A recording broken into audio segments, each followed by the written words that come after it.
डोंबिवली क्षेत्रामध्ये क्रेडाई MCH आहे, Kalyan Dombivli unit जे आहे ते 13वं एक्झिबिशन यावर्षी आम्ही करतोय।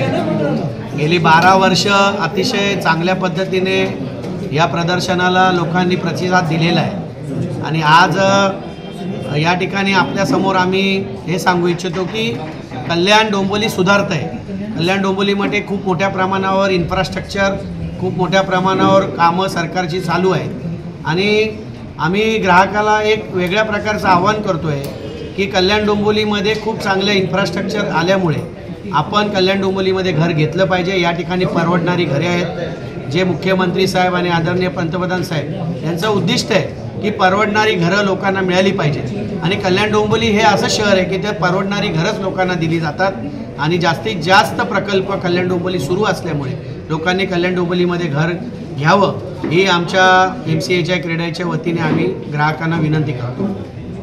नागरी वस्ती वाढतात परंतु त्या पद्धतीने जे इन्फ्रास्ट्रक्चर आहे किंवा पाण्याचा जो मूलभूत प्रश्न आहे तो कशा प्रकारे सुटणार आहे आणि या काही समस्या पुढे घडतात। पाण्याच्या व इतर सुविधांबाबत सुद्धा आम्ही आदरणीय मुख्यमंत्री साहेब आणि इतर मान्यवर जे आहेत त्यांच्याकडे वेळोवेळी याबाबतची आम्ही सूचना केलेली आहे, त्यांच्याकडे निवेदनं दिलेली आहे आणि आम्हाला पूर्ण खात्री आहे की येत्या काही काळामध्ये या सर्व गोष्टी सुरळीत पार पडतील।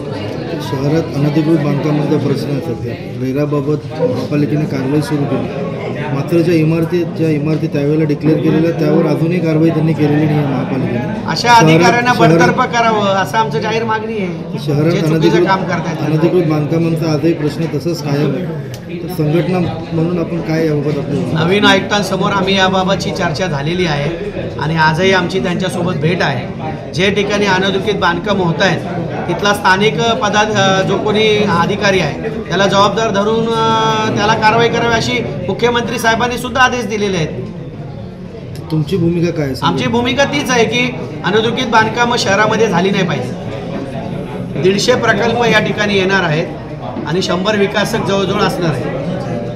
कोणार्क, अपना शहर अपनी बातें।